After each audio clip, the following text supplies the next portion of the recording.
You know, I got a whole bunch of these comments on my video asking why, So I kind of wanted to give a different light on this because I'm looking at the date ranges here because I have a problem classifying what generation I am because the numbers seem to shift depending on what news articles you read.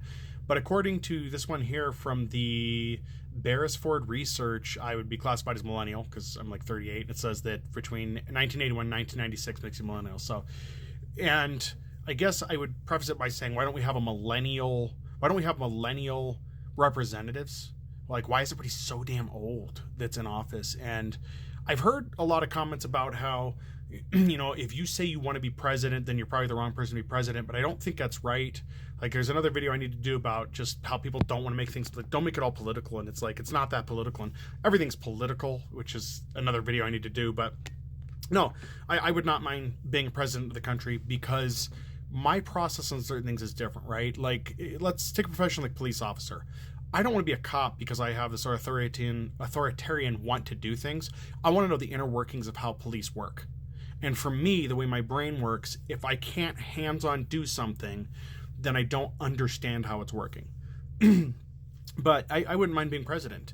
But to get to more of the point of what he was talking about for the comments left in the video, I think that when it comes to millennials, I think a lot of us get the wrong information about being president.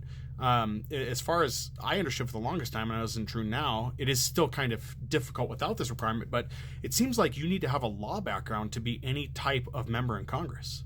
Most of them are lawyers.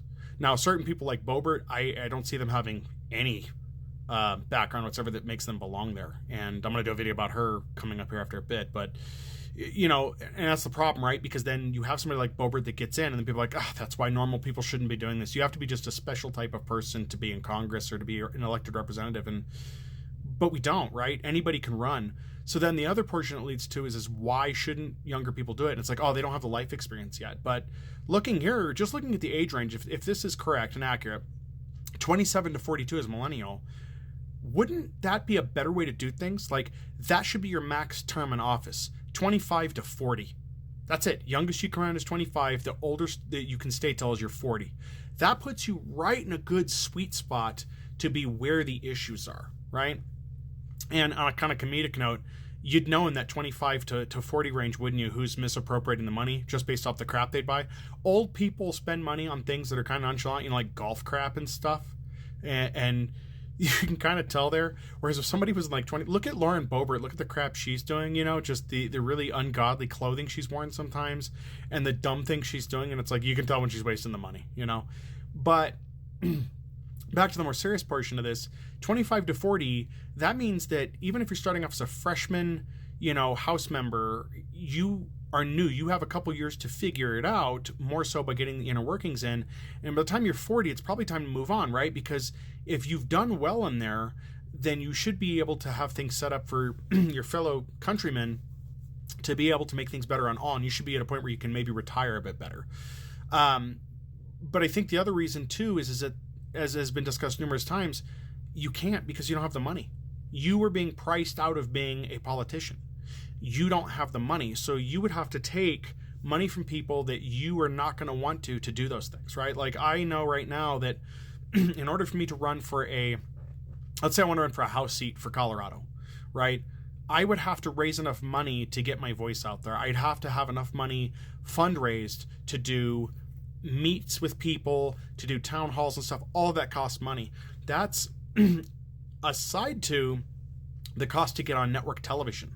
Because even if you're not doing national and you're just breaking your state, that's a lot you have to push forward. And I heard a number somewhere, I can't recall where. It may have been this guy here that I stitched that I talked about before, but I think he said in this area, it was like, you only get paid $16,000 to be like a representative in some capacity. That's not enough to live on.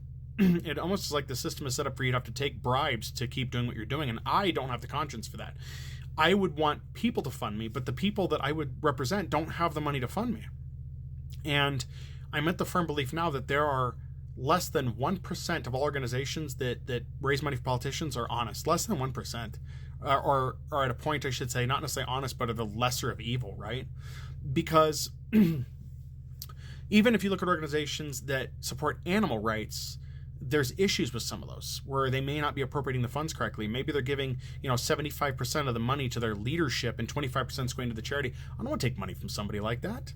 I don't want to be knowing that they're doing the bare minimum and that they're giving me a payoff so I can somehow help them later on with some nefarious thing, because it always ends up that way, right? Like, I took money from this charity and they wanted me to support a bill that made sure they wouldn't get taxed on the money they're getting paid. So that's kind of a difficult thing to work with. Politics has become so dirty and you need so much money to go in. And again, this bleeds out in another topic. I think there should be some serious campaign reform that's not even talked about at this point. And we're not talking just campaign finance reform. We're talking about how campaigns are run, how standards for advertising are done. I got a whole thing on that that's going to be out there at some point. But right now I've got other topics to get to. But yeah, I would love to run president. And I've said it in another video. If you have questions about policy that you think somebody normal needs to ask me. Put in a comment. I'd be glad to answer it. You may not like the answer, and that's fine. But the point should be to open discussion about it.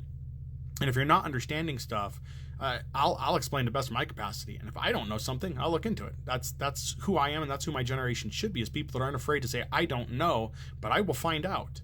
And that is somehow lost in Americans. They don't want to hear of somebody that thinks like that doesn't know. They seem to think that if you don't know, somehow you're weak. Not knowing can make you stronger than somebody that thinks they know. Because somebody that thinks they know are going to be so sure on it, whether they have the facts or not, they're going to make mistakes.